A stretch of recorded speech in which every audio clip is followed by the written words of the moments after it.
반갑습니다. 오늘은 하박국서를 통해 하나님의 은혜를 나눕니다.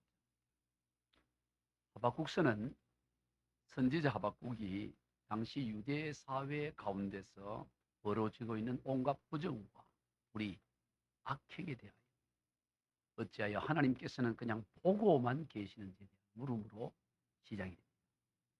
본문 2절과 3절을 세번역 성경으로 함께 읽겠습니다. 살려달라고 부르짖어도 듣지 않으시고 폭력이다 하고 외쳐도 구해주지 않으시니 주님 언제까지 그러실 겁니까? 어찌하여 나로 불의를 보게 하십니까? 어찌하여 악을 그대로 보기만 하십니까? 약탈과 폭력이 제 앞에 벌어지고 다툼과 시비가 그치지 없습니다. 지금 하박국 앞에는 당시 유대 사회 가운데는 약탈과 폭력이 또 다툼과 시비가 그치지 않고 하나님 앞에 부르짖어도 하나님은 말씀이 그래서 어찌하여 언제까지 하나님은 언제까지 이대로 두십니까? 어째서 이대로 두십니까? 하고 하나님 앞에 질문하고 있는 거죠. 당시 유대 사회에 만연한 우리의 모습에 대해서 같은 시대인 미가서에서 이렇게 기록합니다. 미가서 2장 1절 2절 그들이 침상에서 죄를 꾀하며 악을 꾸미고 날이 밝으면 그 손에 힘이 있으므로 그것을 행하는 자는 화했을지여 밭들을 탐하여 빼앗고 집들을 탐하여 차지하니 그들이 남자와 그의 집과 사람과 그의 산업을 강탈하도다. 온갖 꾀를 내어서 약한 자들의 것을 강탈하고 빼앗고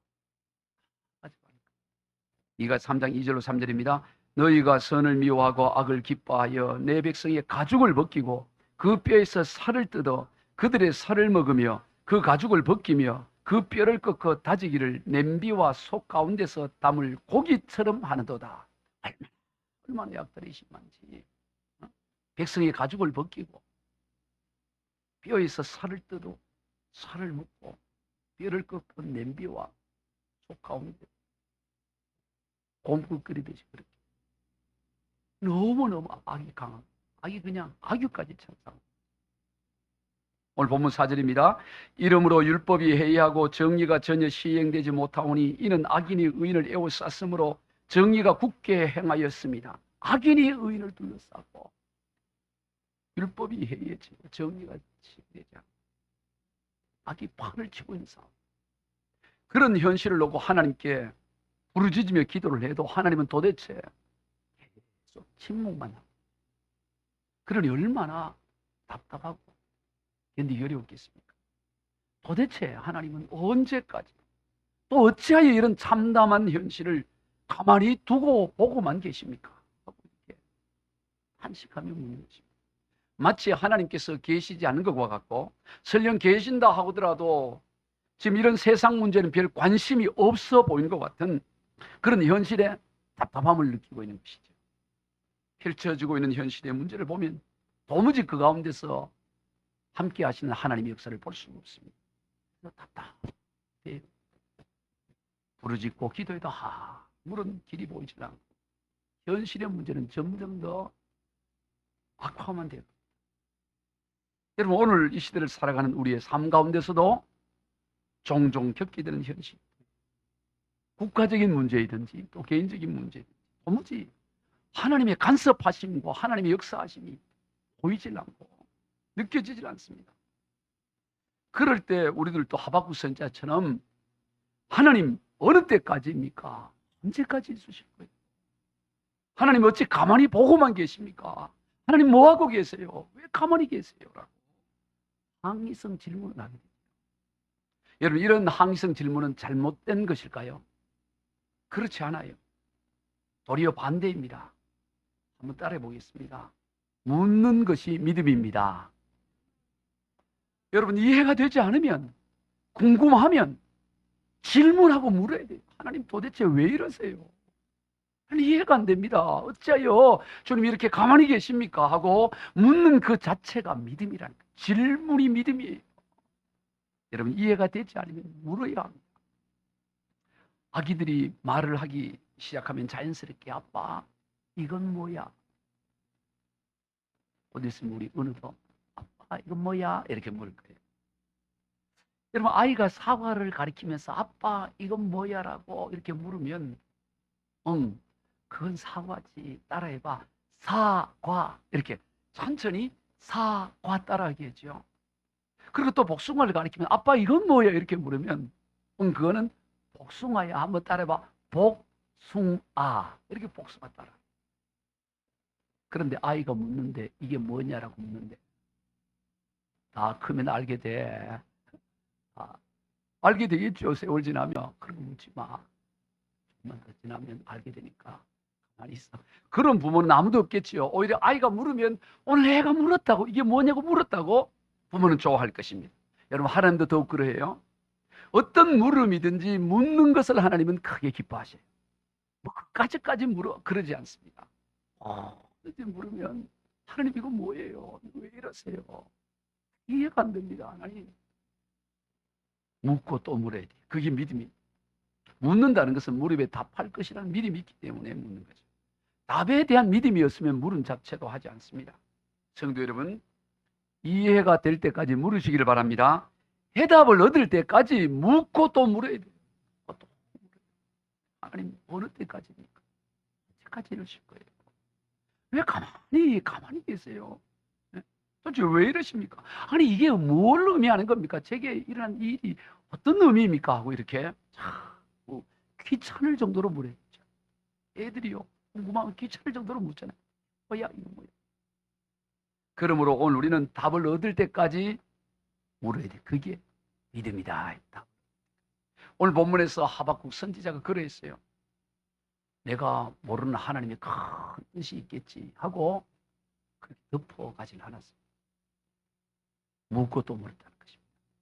그런 하박국 선지자의 물음에 하나님의 그 대답은 전혀 다른 응답으로 말씀합니다. 그의 기대와는 전혀 다른 응답을 냈어요. 오늘 우리도 하나님 앞에 물었는데 우리가 원하는 답을 해주시면 좋은데 전혀 우리의 기대와 다른 답을 하실 때 오늘 본문에서 그렇습니다. 하박국이 도대체 왜 이러세요? 언제까지입니까? 하고 어떻게 악인이 의인을 둘러싸고 이렇게까지 괴롭히고 이 하나님의 공동체, 믿음의 공동체 선민이 어떻게 이렇게 망할 수가 있습니까? 이렇게 하고 그렇게 묻는데 하나님의 대답은 그 하박국의 기대와는 다르게 대답합니다. 하나님께서 이 유다 사회의 이 불의와 부정에 대해서 하나님 반드시 심판을 하시겠다. 뭐 거기까지는 기대했던 하나님입니다. 그런데 이해가 되지 않는 것은 방식의 문제. 어떻게 이 유다 사회의 이 불의와 부정을 심판할 것인가 대한 그 방식에 대한 것이었습니다. 그 방식이 뭡니까? 유대보다 더 악한 바벨론이라는 나라를 통해서 심판을 하시겠다는 것입니다. 아니 저들은 이 이스라엘 유다의 사회가 아무리 타락하고 그래도 쟤들보다는 더 나은데 아니 유대 사회보다 더 악한 어떻게 바벨론을 통해서 그렇게 심판하신다는 말입니까? 더 이해가 되지 않는 거예요. 오늘 본문에서 하나님의 말씀에 6절 시작. 보라 내가 사납고 성급한 백성 곧 땅이 넓은 곳으로 다니며 자기의 소유가 아닌 거처를 점령하는 갈대아 사람을 일으켰나니 갈대아 사람 즉 바벨론 사람을 일으켜서 이스라엘 백성 유대와 사회를 심판하겠다 이런 말씀을 해요. 이런 마치 문제 있는 자녀를 책망하기 위해서 인신매매법이나 조직폭력배를 고용하는 것 같아요. 얘가 말을 안 들으니까 얘 정신 차리라고 인신매매범한테 맡기고 조직폭력배한테 맡기면 어떻게 되겠어요? 더 이해가 되지 않는 거죠. 이 하박국 입장에서는 그건 하나님, 그건 더 이해가 안 됩니다. 그건 더 말이 안 됩니다. 어떻게 그럴 수가 있습니까? 어떻게 그럴 수 있습니까? 그래서 오늘 본문 17절에 세번역 성경을 이렇게 말한다. 시작. 그들이 칼로 계속 여러 민족을 무자비하게 죽어도 좋단 말입니까? 저들은 여러 민족을 그냥 무자비하게 다 죽여버려요. 하나님, 아무리 유대 사회가 이렇게 타락하고 문제가 많아도 저들이 그냥 무자비하게 막 죽여버리는데 그래도 좋다는 거예요. 이렇게 하나님 앞에 항의성 질문을 하는 것입니다. 그러면서 이런 얘기합니다. 하나님은 눈이 정결한데 어떻게 이런 것을 이런 방식을 할 수 있단 말입니까? 말이 안 됩니다. 그래서 저는 하나님이 뭐라고 말씀하는지 제가 한번 알아봐야 되겠습니다 하면서 하박국 2장 1절에서 이렇게 말합니다. 시작.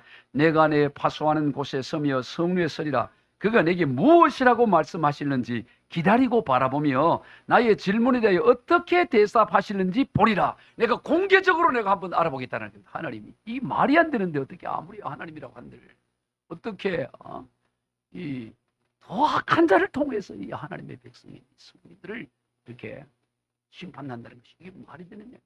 하나님 높은 성리에 가서 하나님 뭐라고 말하는지 한번 내가 알아보겠다고 말하는 거죠. 뭐냐면 하나님도 할 말이 없을 거라는 거죠. 이 물음 앞에는 아무리 자기가 생각해도 이건 말이 안 되기 때문에 하나님 뭐라고 말해. 그렇게 내가 한번 알아보겠다 이렇게 말하는 거예요. 그런데 그 하나님께서 이게 뭐라고 말하냐. 야, 참 난처한 질문인데 그런 거 묻지 마. 이래 하지 않고 하나님은 한 수 더 떠버려요. 이 하박국이 막 크게 내가 성리에 올라가서 한번 하나님 대놓고 묻겠다. 뭐라고 하는지 한번 알아보겠다. 이러니까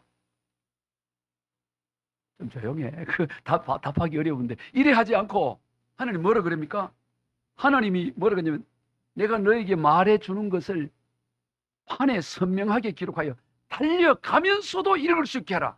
내가 누구라도 할 수 있도록 네가 달려가면서도 다 읽을 수 있을 만큼 내가 분명하고 확실하게 답을 하겠다 이 말이에요. 아니 하박국의 입장에서는 도무지 답이 나오지 않을 것 같은 질문인데 하나님은 심지어 달려가면서도 읽을 수 있을 만큼 분명하고 확실한 답을 하시겠다고 한술 더 떠서 말씀을 해요. 마치 바둑으로 치면 이제 외통수야. 이거 아다리야. 이거 꼼짝 못. 이 외통수에 걸렸어. 그래서 아주 혼장난. 이제 하나님도 어떻게 하지 뭐해. 이거는 완전히 외통수야. 딱 걸렸다. 그런데 하나님이 묘수를 갖고 뒤집어 버린 거예요. 판을. 묘수를 딱 내가지고 그게 하나님 한 점을. 그래서 이 완전히 역전되는 것 같은 그런 상황인 거예요. 그래서 그 후에 바둑에 있어서 교과서 같은 수로 인정되는 것 같아요. 이건 누구도 풀 수 없는 것 같은데 한 묘수가 딱 나오고 이거는 이 바둑 교과서 이거는 하나의 교과서 같은 이거는 이때는 이렇게 한다. 이게 답이 나올 만큼 그렇게 분명하게 하나님께서 그 답을 말씀을 해요. 궁금하죠? 그게 뭔지? 예, 알려드릴게요. 하박국 2장 3절로 4절이 답이에요. 시작. 이 묵시는 정한 때가 있나니 그 종말이 속히 이르겠고 결코 거짓되지 아니하리라.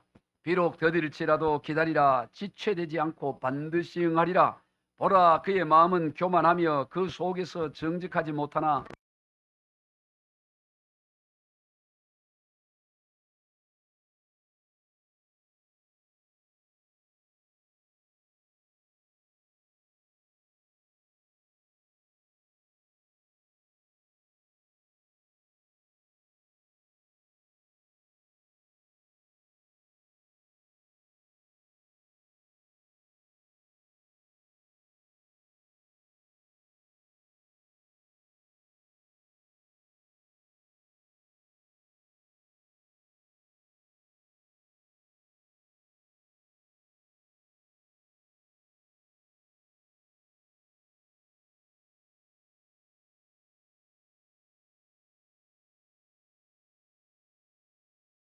그래서 하나님이 지체하거나 연체하는 게 아니에요.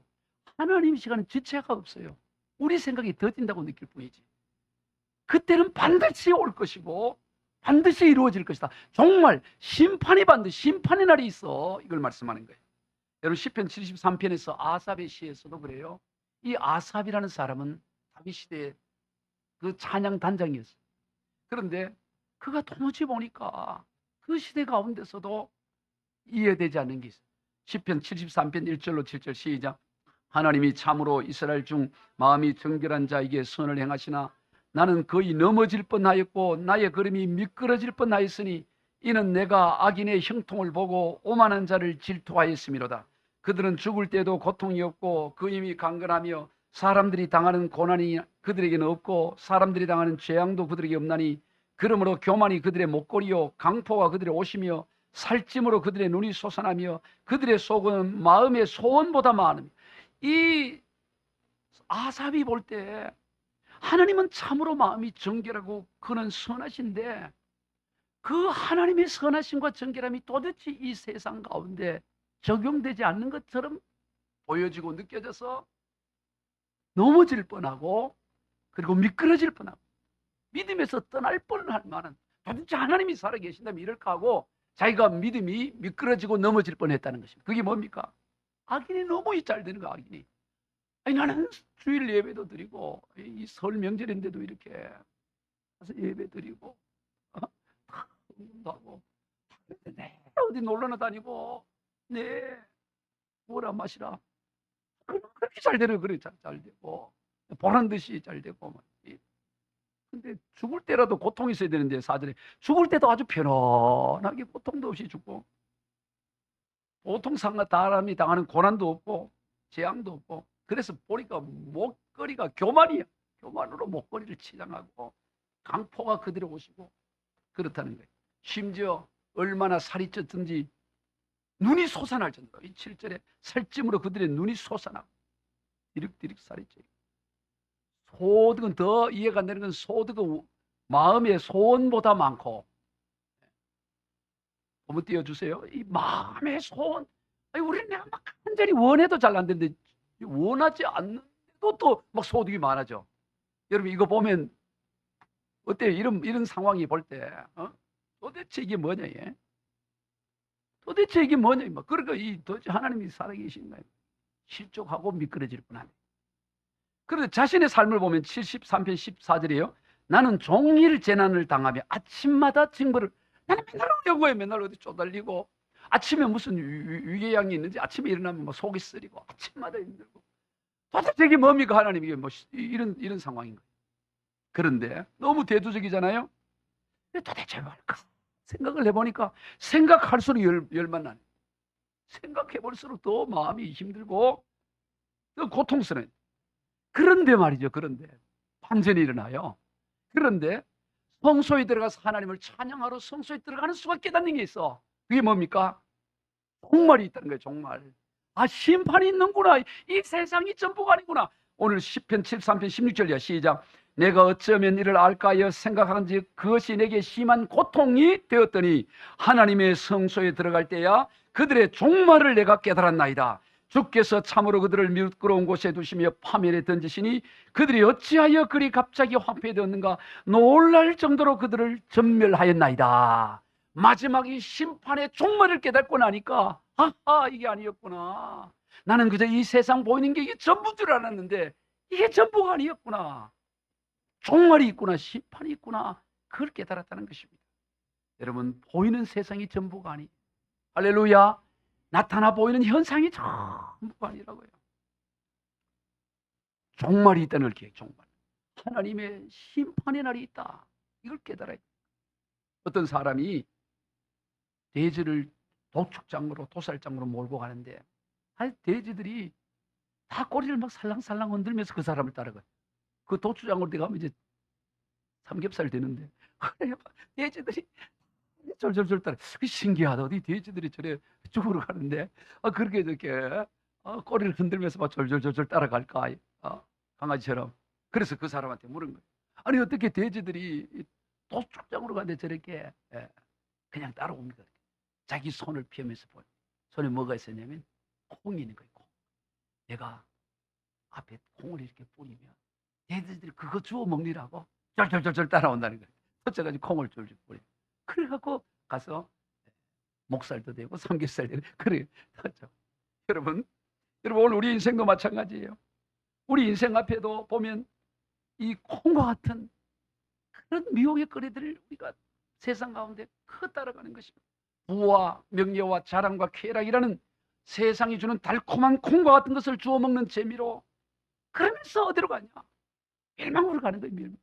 그거 주워 먹으니까 너무 쉽게 주워 먹는 거지. 뭘 노력해서 살은 뒤에 지금 살찌는 걸 보고 쟤는 뭐 보기만 저렇게 꼬리 흔들고 살이 피둥피둥 치면서 저래 잘 가나? 근데 가는데 가봤더니 뭐예요?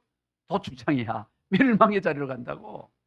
종말이 있고 심판이 있어요. 영원한 세계가 있는 것입니다. 히브리서 9장 27절입니다. 한 번 죽는 것은 사람에게 정해진 것이요 그 후에는 심판이 있으리니. 반드시 심판, 반드시 종말의 날이 온다는 것입니다. 그러므로 오늘 우리는 어디를 주목하느냐? 이 세상의 화려함과 이 세상의 거기에 우리 주목하잖아요. 고린도후서 4장 18절 우리가 주목하는 것은 보이는 것이 아니요 보이지 않는 것이니 보이는 것은 잠깐이요 보이지 않는 것은 영원함이라. 하나님의 사람은 주목하는 게 달려요. 하나님의 사람은 잠깐 보이다 사라지는 것을 주목하지 않습니다. 보이지 않는 영원한 세계를 주목하여. 그러므로 악인의 형통은 부러움의 대상이 아니라 불쌍함의 대상입니다. 저렇게 지금 그냥 콩 맛있게 주워 먹고 가지만 저렇게 살이 지금 찌고 편안하게 그냥 살지만 저 마지막 저 심판과 종말을 알기에 그게 부러운 게 아니라 불쌍하게 불쌍. 여러분 세상을 부러워하지 말고 불쌍히 여기시기를 축복합니다. 더 세상 보면 저래 사다 영원한 멸망으로 갈 때 불쌍히 여기리. 우리 찬송가 522장에 보면 웬일인가 내 형제 주 안에 믿다가 죄값으로 지옥형벌 너도 받겠구나. 웬일인가 내 형제여 재물만 취하다 세상 물질을 불탈 때에 너도 타겠구나. 이 세상 재물 물질을 쫓아가다가 심판날에 다 타버릴 인생. 우리는 그것을 바라볼 때 불쌍한 마음, 긍휼한 마음이 들어야 돼. 세상. 네? 만약 그렇지 않다면 오늘 우리가 사실은 심판이니 종말이니 천국이니 지옥이니 실제로는 믿지 않는 불신자의 자리에 있는 믿음의 사람이라고 할 수 없습니다. 여러분 이번에 또 구정 보내면서 이런저런 세상 친구들도 만나고 뭐 만날 때 여러분 그들이 어떻게 느끼세요? 네? 불쌍히 여기죠. 긍휼히 여기죠.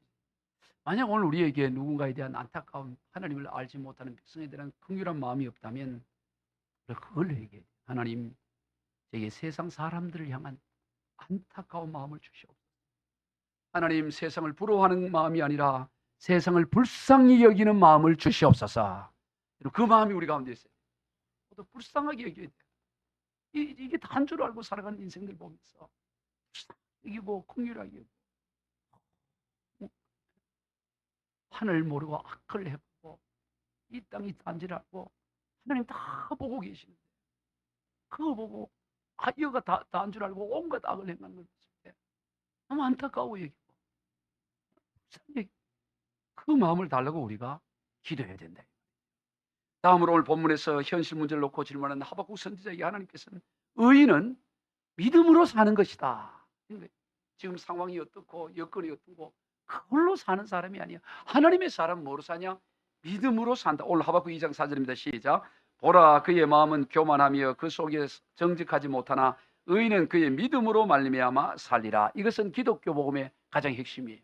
의인은 믿음으로 산다. 여러분 이거는 신약에만 해야 되는 게 아니에요. 구약에서도 의인은 믿음으로 산다는 것은 복음 기독교 복음의 핵심이에요. 그럼 믿음으로 산다는 게 뭐예요? 뭐를 믿고 믿음으로 산다는 게 구체적으로 어떻게 사는 게 믿음으로 사는 것일까요? 믿음으로 사는다는 것은 하나님과 함께 살아가는 걸 말해요. 하나님과 동행하는 삶, 하나님의 임재 가운데 사는 삶을 믿음으로 산다. 믿음을 잘 알아야 돼요. 고린도후서 13장 5절입니다. 시작. 너희는 믿음 안에 있는가? 너희 자신을 시험하고 너희 자신을 믿음이 뭔가를 한번 시험하고 확정하라는 거예요. 너 믿음 안에 있느냐? 너 믿음이 있느냐? 너 그거 한번 점검해봐. MRI 한번 찍어봐. 내 안에 믿음이 있는지 한번 점검 좀 해봐. 믿음이 있는지. 그게 뭡니까? 그 다음 예수 그리스도께서 너희 안에 계신 줄을 너희가 스스로 알지 못하느냐? 그렇지 않으면 너희는 버림받아. 믿음이라는 게 뭐냐면 네가 믿음 안에 있는 거 네 스스로 지금 점검할 수 있어. 그게 뭐냐? 너 안에 예수 그리스도와 함께 하느냐? 너가 지금 그리스도와 함께 하고 있으면 네가 믿느냐 이 말이야. 주님과 함께 동행하고 있다는 이게 네가 지금 믿어지고 있냐? 그게 안 믿어지면 버림받는 믿음이 없는 자라 이거예요. 오늘 믿음이라는 것은 주님이 우리와 함께 하고 계신다. 그분이 나와 함께 하신다. 이게 믿음이고 이거를 순간순간 확인해. 내게 믿음이 있는가? 나는 믿음으로 살고 있는가? 즉 나는 지금 예수 그리스도와 함께 살아가고 있는가? 이걸 늘 점검하고 확증해. 그러면 삶이 달라질 수밖에 없는 거예요. 로버트 멍거라는 분이 쓴 내 마음 그리스도의 집이라는 책이 있어요. 저도 한번 말씀을 드렸는데 이 책은 12개 나라 언어로 약 1000만 부가 발매가 된 세계적인 베스트 아주 얇은 책이에요. 이 책에서 이분이 예수 그리스도를 영접한 후에 주님, 이제부터 저의 마음에 주님이 내 마음에 함께 거하시기를 원합니다. 그리고 이 모든 이 집을 주님이 사용하시.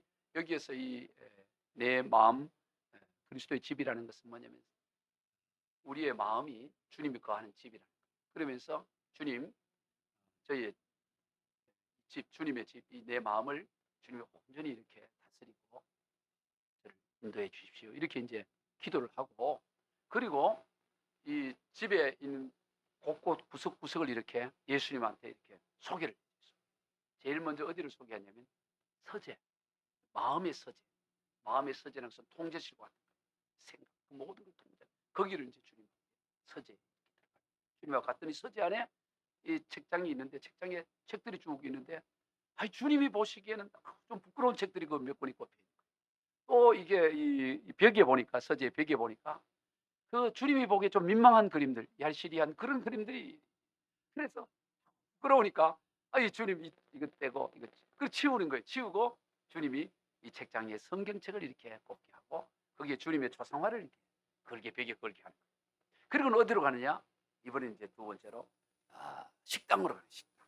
식당에 가서 주방으로 간 거죠.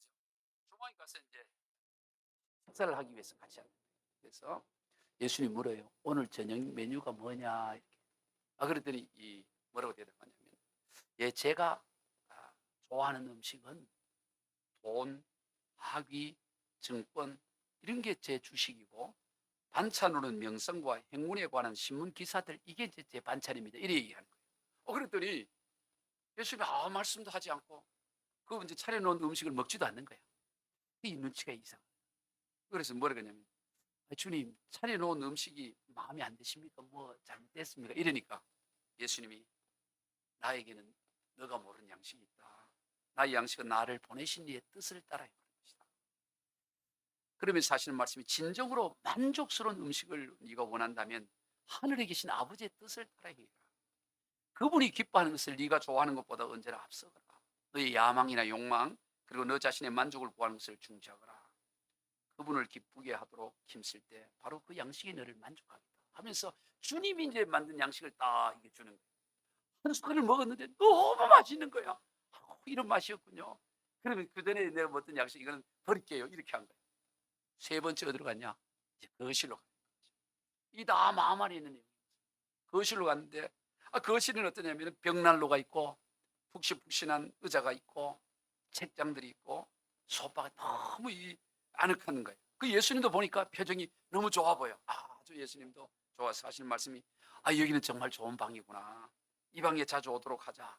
그리고 은밀하고 조용하니 우리 함께 대화하면서 교제를 나누자 이러는 거예요. 그리고는 예수님 뭐라고 하면 내가 매일 아침 일찍이 여기 올 테니까 너도 하루가 시작되기 전에 여기 와서 나랑 대화를 하고 교제를 하고 하루 일과를 시작해라 이러는 거예요. 그래서 아침마다 이제 거기 거실에 가서 예수님과 교제를 하는 거예요. 교제를 하는데 나중에는 이제 바빠지다 보니까 차츰차츰 여러 가지 일들로 보니까 그 시간이 교제 시간이 짧아지기 시작. 그리고 어떨 때는 이거 하루 걸어서 그냥 하루 그냥 지나버릴 때가 있는 거예요. 그런 날들이 있는 것입니다. 그날 아침 아주 중요한 약속이 있어서 막 집을 나서려고 그러는데 거실 문이 열려 있는 거예요. 거실 문이 보니까 벽난로가 켜지고 예수님 거기 혼자 앉아 있는 거예요. 그래서 가서 예수님께 예수님 제가 요즘 바빠서 그랬는데 예수님 늘 여기 와 계셨던 겁니까? 그랬더니 그럼 내가 약속하지 않았냐? 내가 매일 일찌감치 여기 기다린다고 하지 않았냐? 예수님 제가 정말 잘못했습니다. 제가 예수님을 그냥 여기 홀로 두게 했어서 정말 죄송합니다 하고 그렇게 회개를 하고 그리고 예수님한테 회개하면서 잘 깨닫는 게 이게 지금 내가 예수님을 그저 이 집에 손님으로 모셔놓고 그리고도 잘 이렇게 대접조차 하지 않았구나. 그러면서 예수님 제가 정말 잘못했는데 예수님이 이 집에 손님이 되지 마시고 이 집의 주인이 되어 주십시오. 이 집을 전부 주님이 주인이 되어주고 저는 그저 하인이 되겠습니다 하면서 금고에 가서 이 부동산 명의 그 서류를 가져와서 주님 앞에 드리면서 명의 이전을 하는 거예요. 그리고 이제 이 집은 이제 주님의 집이고 저는 그저 하인이 되겠습니다. 주님이 주인이 되십시오. 그러는 거예요. 감동이 되나요? 그게 이제 내용이야. 이게 이제 아주 짧은 내용의 책이야. 내 마음 그리스도지. 이게 믿음을 보여주는 거예요. 믿음. 여러분, 믿음이라는 건 예수님이 어떻고 저떻고 뭐 지적으로 알고 그게 믿음이 아니에요. 야고보서 기자는 그거는 귀신도 알고 떠들어. 뭐 예수님의 근본 하나님의 아들이고 창조주고 구원자고 뭐 그건 귀신도 잘 알아. 그런 걸 갖고 믿음이 아니야. 믿음은 뭐예요? 그분을 내 삶에 모셔서 내 인생의 주인으로 모시고 살아가는 삶. 기독교의 믿음은 삶인 줄로 믿으시길 바래요. 아는 지식이 아니다고. 그 아는 지식은 책장에도 있어요. 책장에. 그게 아니고 예수님을 내 삶의 내 인격 가운데 모시고 와서 손님으로 모시는 거다. 근데 예수님이 손님이 아니 주인이란 주인. 내 인생의 주인. 주인으로 모시고 살아가는 삶. 그게 믿음이라는 것입니다. 믿음. 그래서 그 유명한 계시록 3장 2절이죠. 시작. 볼지어다 내가 문 밖에 서서 두드리노니 누구든지 내 음성을 듣고 문을 열면 내가 그에게로 들어가 그와 더불어 먹고 그는 나와 더불어 먹으리라. 더불어 먹고 사는 게 믿음이라는 것입니다. 주님이 우리 안에 내 인생의 주인이 되어서 더불어 먹고 함께 사는 삶. 그게 믿음이에요. 그래서 그 믿음이 있게 되면 어떤 일이 나느냐? 나타나는 특징이 있어요. 여러분, 우리 신앙의 결론입니다. 예수님을 정말로 믿으면, 예수님이 내 인생의 주인이라는 것을 정말로 믿으면 나타나는 특징이 있어요. 그게 뭐냐면 감사와 찬송. 정말로 예수님이 내 인생의 주인이다 이렇게 믿으면 감사와 찬송이에요. 감사와 찬송. 주인을 인정하니까. 왜 우리가 근심하고 염려합니까? 주인을 인정하잖아요. 우리 하박국서 3장 17, 18 우리 너무 잘 알죠. 찬양으로도 나오죠. 시작. 비록 무화과 나무가 무성하지 못함, 포도나무에 열매가 없으며 감람나무에 소출이 없으며 밭에 먹을 것이 없으며 우리 양이 없으며 외양간에 소가 없을지라도 나는 여호와로 말미암아 즐거워하여 나의 구원의 하나님으로 말미암아 기뻐하리로다. 여러분, 이게 믿음 생활의 결론이에요. 결론은 뭐냐? 신앙생활의 결론은 뭘까요? 감사와 찬양이야. 뭐든지 결론이에요. 결론. 예? 신앙의 결론은 감사와 찬양. 왜? 주님이 내 인생의 주인이니까. 예? 그러기 위해서는, 이 결론에 이르기 위해서는 앞서 살펴본 대로 먼저 뭘 해야 된다고? 질문을 해야 돼. 이해가 안 되면 주님 왜 이러세요? 도대체 무슨 뜻이 있습니까? 묻고 또 물어야 돼요. 예? 또 가지지 않으면서 마치 답을 가진 척 하면 안 돼. 답을 가진 척. 우리가 뭐 질문만 하면 다 예수님 이렇게 하면 안 돼요. 누가 질문을 해요? 뽕나무에 누가 올라갔어요? 그럼 무조건 예수님. 뽕나무에 삭개가 올라갔지. 그러니까 뭐라고 하면 다 예수님이었어. 그 믿음도 없는 거야. 사실은 그냥 입에 달린 소리야. 그러면 안 돼. 그러니까 우리가 질문을 하면은 그 정말 무조건 결론은 예수님 이렇게 하면 안 되고, 결론에 도달하는 과정이 있다 이 말이에요. 도달하는 과정이. 예? 그게 뭐냐? 물어야 된단 말이에요. 하나님 도대체 왜 이러세요? 아니 언제까지 이러실 거예요? 언제까지? 도대체 어느 때까지? 물으시길 바래요. 그게 기도라고. 기도. 묻기도 못해요. 묻지도 못해요. 일부러 기도하기는 어려우면 그냥 물으라고. 하나님 도대체 왜 이러세요? 어떻게 주님 왜 이러시는지 이해가 안 됩니다. 자꾸 물어야 돼. 이 하박국도 지금 막 묻잖아요. 계속 물어요. 답을 얻을 때까지 물어야 돼. 그리고 그 답이 뭐였습니까? 오늘 본문에서 종말이 있다. 심판이 있어. 하나님 말 더딜지라도 기다리라. 지체되지는 않는다. 하나님의 시간은 지체되지 않아. 지체되지 않으니 더딘 것 같이 느끼지만 반드시 그때가 오고 정확한 시간이 와. 종말의 때가 있어. 심판의 날이 있어. 주님이 말씀하잖아요. 그리고 하나님의 사람은 뭐로 사느냐? 포도나무에 열매가 있고 감람나무에 소출이 풍성하는 거로 사는 게 아니야. 하나님의 사람은 믿음으로 살아. 나를 믿는 믿음, 나와 함께하는 믿음, 그거로 사는 거야. 믿음으로 사는 거야. 여러분, 왜 우리 그리스도인의 삶의 감사가 멈춰버립니까? 찬송이 왜 멈춰버려요? 삶의 자리가 어려워서가 아닙니다. 너무 힘드니까. 힘들다고 그렇게 찬송 뭐하고 감사 뭐하는 게 아니에요. 문제들이 많아서가 아닙니다. 무화과 나무가 무성하지 않고 포도나무가 열매가 없으니까 하나님 이런데도 어떻게 할 수 있겠어요? 아니에요. 감람나무에 소출이 없고 밭에 먹을 것이 없어서 우리가 감사하지 못하고 찬송하는 게 아닙니다. 우리의 양이 없고 외양간에 소가 없어서 감사와 찬송이 그쳐진 게 아닙니다. 뭐가 없었느냐? 믿음이 없었어요. 나와 함께 하시는 이 주님에 대한 믿음이 없기 때문입니다. 그래서 감사와 찬송이 그쳐버린 것입니다. 하나님께서 함께 하심을 믿으면 감사와 찬송이 나오는데, 이것도 뭘 해야 되느냐? 그냥 막 저절로 나오면 좋지만, 저절로 막 나오면 얼마나 좋아요? 결단을 해야 돼요. 신앙생활을 보니까, 여러분, 우리가 구원은 그냥 저절로 받잖아요. 그러면 하나님이 값없이 우리에게 주지만, 나머지 신앙생활은 다 뭐가 있냐? 대가 지불이 있어요. 가만히 있으면, 우리 예전에 그러잖아요.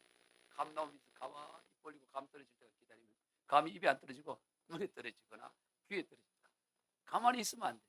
뭘 해야 되냐? 신앙생활 대가 지불이 있어요. 뭘 해야 되냐? 믿음으로 살기로 결단을 해야 된다. 감사하기로 결단해야 돼요. 찬송하기로 결단해야 됩니다. 그게 신앙의 진보를 가져와요. 우리가 잘 알듯이 시편 57편은 다윗이 사울 왕의 추격을 피해 굴에 있던 때 신시라고 표제에 나와 있어요. 그때 다윗이 뭘 하냐? 가만히 보니까 이게 지금 가만히 있어도 불평이 막 나오거든. 불평이. 다윗인들 뭐 감사가 가만히 막 나오겠어요? 힘든데, 힘들면, 여러분, 사람이 힘들면 뭐 짜증 나는 거 당연한 거 아니겠어요? 어려운데, 지금 상황이 어려운데, 뭐 하나님이 나와 동행하시고 함께 하시고 뭐 그런 거 다 알고 믿겠는데, 그런데 지금 힘들어. 뭐 힘들다고. 힘들면, 아니 그래, 믿어도 힘드니까 뭐가 나와요? 짜증이 나오잖아요. 여러분, 하나님이 살아계시고 역사를 주관하시고 우리 다 믿잖아요. 그래도 삶의 자리가 힘들면 짜증이 나고 분노가 나고 원망이 나올 수가 있다. 그때 뭐를 해야 되느냐? 그 원망과 분노의 셈이 나오지 못하도록 뭐를 해야 되느냐? 틈을 주지 않고 감사와 찬송을 하기로 결단하고 다짐하고 실행해야 된다. 그래서 시편 57편 7절 이하를 봅니다. 시작. 하나님이여, 내 마음이 확정되었고 내 마음이 확정되었사오니 내가 노래하고 내가. 여러분, 왜 마음을 확정하고 또 확정할까요? 확정 안 하면 안 돼. 가만히 있으면 노래가 안 되니까.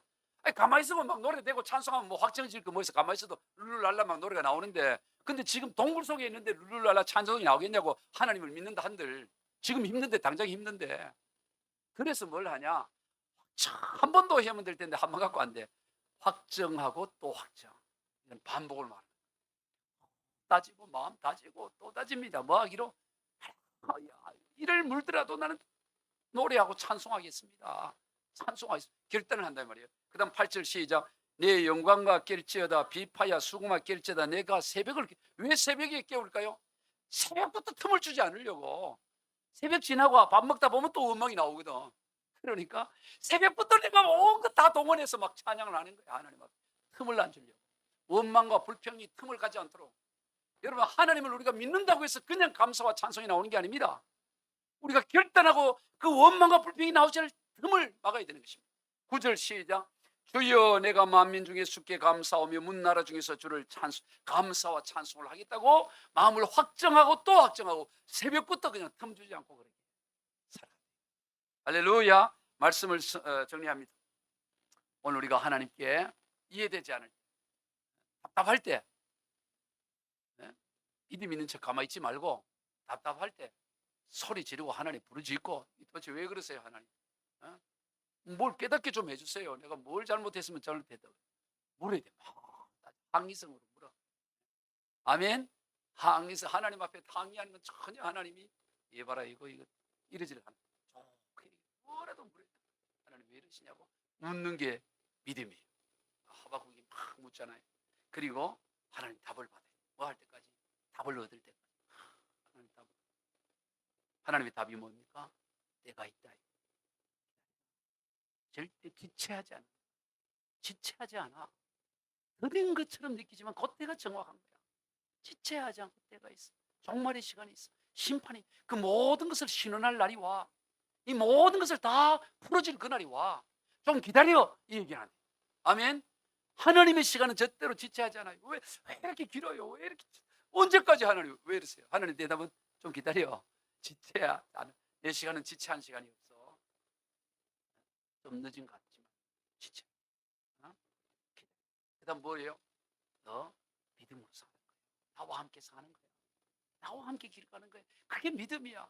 포도나무, 감람나무, 올리브나무 그게 중요한 게 아니야. 나와 함께 하는 거야. 함께. 그래서 우리는 찬양 가운데 주와 같이 길 가는 것 즐거운 일 아닌가. 나와 함께 한다는 걸 너 기억해. 그리고 마음 정해. 꽃이 피는 들판이나 험한 꼴. 너 왜 꽃이 피고 들판 크기만 나와 가는 거 아니야. 험한 꼴짝이라도 나와 함께 가는 걸 너 기억해. 그러면 갈 수 있어. 다짐하고 정신 차리고 가자. 주님 그래 말씀하는 거지. 오늘 우리도 그렇게 네 인생길을 걸어가시는 저와 여러분 다 되기를 주 예수 그리스도 이름으로 축복합니다. 기도하겠습니다. 하나님 아버지 감사합니다. 우리 인생에 살아가는 가운데 도무지 이해가 되지 않는 답답한 것 같은, 도대체 하나님이 살아 역사하신다면 왜 이렇게 이 상황이 펼쳐지는지 이해되지 않는, 왜 하나님이 이렇게 오래도록 이렇게 하나님이 침묵하고 계시는 것 같은 답답함을 느낄 때, 주의 이 하박국이 그랬던 것처럼 우리도 하나님 앞에 질문하고 답을 얻을 때까지 질문하는 믿음을 허락하여 주시옵소서.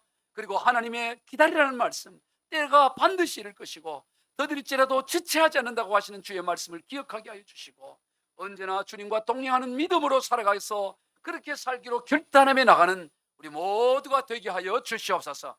축복하며 예수님의 이름으로 기도하옵나이다. 아멘.